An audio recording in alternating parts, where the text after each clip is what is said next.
अस्सलाम वालेकुम। मोहम्मद हफीज़ इस्लाम और कनकोडिया कॉलेज आपकी खिदमत में हाजिर। हमारे यूट्यूब चैनल ज़फ़ीर मैथ को सब्सक्राइब करना मत भूलिएगा और दूसरों के साथ शेयर कीजिएगा।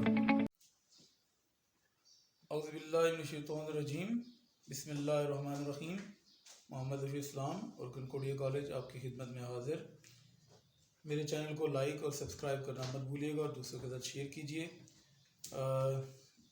मैं अपना नॉलेज अपने स्टूडेंट्स को दे रहा हूँ, लेकिन मेरी ये ख्वाहिश है कि जो मेरा नॉलेज है वो जहाँ तक भी हो सकता है उसको पहुँचाया जाए। और इल्म फैलाना एक नेकी का काम है, तो ये नेकी का काम आपने मेरे स्टूडेंट्स ने करना है और हर जहाँ तक ये मेरा नॉलेज पहुँच सकता है उसको पहुँचाना है। मैथमेटिक्स काफ़ी आसान सब्जेक्ट है, लेकिन लोग इसको इस तरह पढ़ाते हैं कि समझा जाता है कि मुश्किल है। तो ये फर्स्ट ईयर का चैप्टर है जिसमें से अक्सर शॉर्ट क्वेश्चन तो लाजमी आता है, लेकिन लॉन्ग क्वेश्चन तकरीबन पिछले 15 सालों में 3 दफ़ा लॉन्ग क्वेश्चन आ चुका है। ठीक है, तो लॉन्ग क्वेश्चन आने का चांस होता है लेकिन कम होता है। चैप्टर का नाम है permutation, combination and probability. Probability है क्या? प्रोबेबिलिटी बेसिकली चांस है किसी काम का होना। यकीन से तो नहीं आप कह सकते, जैसे बारिश है, कह रहे हैं जी बारिश हो सकती है, तो हो सकता है ना हो। यकीन से नहीं आप कह सकते कि बारिश होगी। कोई कह रहा है जी मतलब कल क्या होगी, बर्फबारी होगी, तो यकीन से नहीं आप कह सकते, शायद हो। तो इसी तरह जैसे अब यहाँ हमारा क्वेश्चन है जी, ए डाई इज थ्रोन, रोल्ड भी लिखा जाता है, थ्रोन भी लिखा जाता है, ट्वाइस। एक्सरसाइज 7.8 का ये क्वेश्चन है, ये क्वेश्चन नंबर 2 कि जी एक डाई को क्या करते हैं, 2 दफ़ा थ्रो करते हैं। Event E1 is appearance of even number of dots, यानी कि दोनों डाइस के ऊपर आपका नंबर जो है वो E1 आना चाहिए। पहले क्वेश्चन का मतलब समझें। And E2 is appearance of more than 4 dots, यानी कि दोनों जो आपके पास डाई हैं उनके ऊपर जो नंबर है वो 4 से बड़ा आना चाहिए। पहला उसने इवेंट क्या बताया कि दोनों डाइस के ऊपर इवन नंबर आने चाहिए, और दूसरा उसने E2 बताया कि दोनों डाइस के ऊपर जो नंबर है वो 4 से ज़्यादा आना चाहिए। कहते हैं जी prove that probability of E1 intersection E2 is equal to probability of E1 multiply by probability of E2। अब अगर 2 डाइस थ्रो करेंगे तो पहले डाई पे भी 1 आएगा, दूसरे पे 1 आएगा, या पहले पे 1 आएगा दूसरे पे 2 आएगा, पहले पे 1 आएगा दूसरे पे 3 आएगा, पहले पे 1 दूसरे पे 4, पहले पे 1 दूसरे पे 5, पहले पे 1 दूसरे पे 6, दूसरे पे 1 दूसरे पे 2, और पहले पे 1 दूसरे पे 2, दूसरे पे पहले पे 2 और दूसरे पे भी 2, पहले पे 2 और दूसरे पे 3, पहले डाई के ऊपर 2 और दूसरे के ऊपर 4, पहले डाई के ऊपर 2 और दूसरे के ऊपर 5, पहले डाई के ऊपर 2 और दूसरे के ऊपर 6। ये सिलसिला चलेगा 3 1 3 2 3 3 3 4 3 5 3 6। डाई के ऊपर क्योंकि नंबर 3 से ज़्यादा 6 से ज़्यादा नहीं होता, तो 6 से ज़्यादा आप नहीं जाएंगे। 4 1 4 2 4 3 4 4 4 5 4 6, 5 1 5 2 5 3 5 4 5 5 5 6 6 1 6 2 6 3 6 4 6 5 6 6। अब ये कितनी वैल्यूज हैं इनको हम काउंट कर लेते हैं। 1 2 3 4 5 6 7 8 9 10 11 12 13 14 15 16 17 18 19 20 21 22 23 24 25 26 27 28 29 30 31 32 33 34 35 36। इसके अंदर 36 वैल्यूज है। सैंपल स्पेस में 36 वैल्यूज है, तो इसको पढ़ेंगे number of values in sample space. Bracket के अंदर कोई भी चीज लिखी जाए उसको ऑफ पढ़ते हैं। एन ऑफ एस या number of values in sample space कितनी है, आपके पास 36 काउंट की है। अब उसने कहा E1 क्या है, अपीयरेंस ऑफ इवन डॉट्स, यानी कि जिन दोनों डाइस के ऊपर इवन नंबर आई है, मैंने पहले ही हाईलाइट किए हुए हैं। ये दोनों देखें 2 और 2 दोनों इवन नंबर हैं।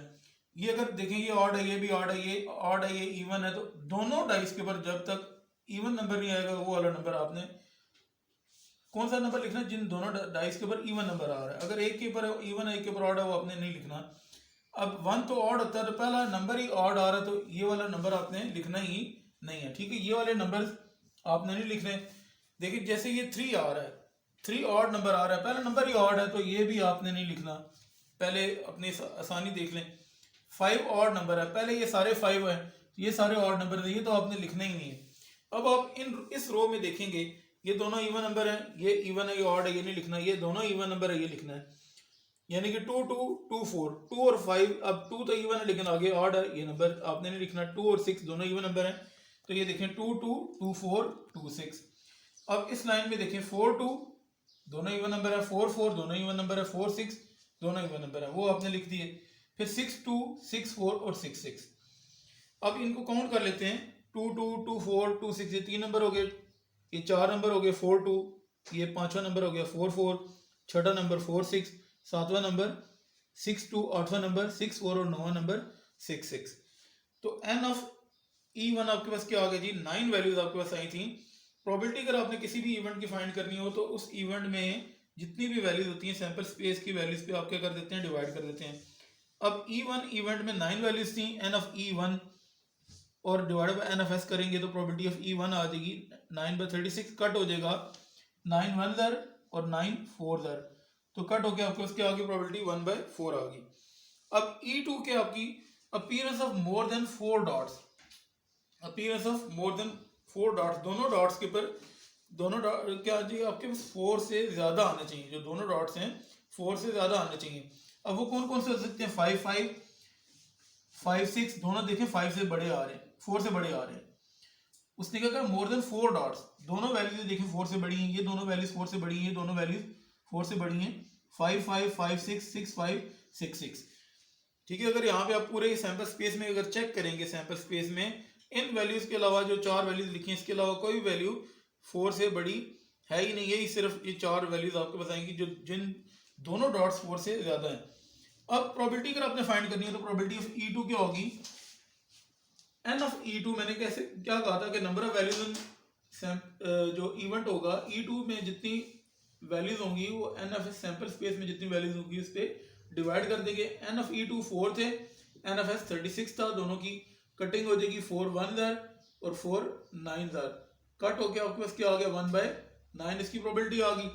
अब हमने देखना है कि जो आपके पास E1 इवेंट है और E2 इवेंट है इन दोनों में क्या वैल्यू कॉमन आ रही है।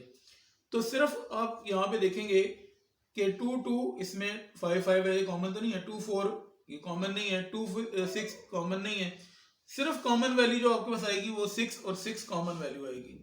ठीक है, 6 और 6 कॉमन वैल्यू थी, सिर्फ आपने वो लिख दी।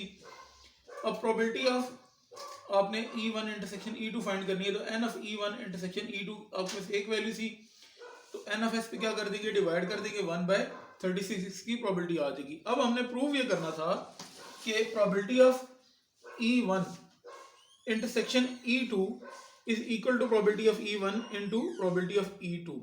जस्ट आपने क्या करना है, इनके आंसर्स पुट करने हैं। Probability of E1 intersection E2 की प्रोबेबिलिटी 1/36 थी, प्रोबेबिलिटी ऑफ E1 की वैल्यू 1/4 थी, प्रोबेबिलिटी ऑफ E2 की वैल्यू 1/9 थी। वैल्यूज पुट कर ली, अगर इन दोनों वैल्यूज को मल्टीप्लाई करते हैं 1 1 1 और 4 9 36, दोनों आंसर बराबर आ गए, left hand side is equal to right hand side, यही आपने प्रूव करना था। तो अगर आपको कोई मसला है तो आप क्या कर सकते हैं, मेरे यूट्यूब चैनल ज़फ़ीर मैथ, मेरी याहू मेल की आईडी, जीमेल की आईडी, हॉटमेल, इंस्टाग्राम, फेसबुक पे आप ज़फ़ीर मैथ के नाम से सर्च कर सकते हैं और वहाँ पे अगर आपको कोई बात समझ में ना आए तो मेरे से पूछ सकते हैं। जज़ाकुमुल्लाह।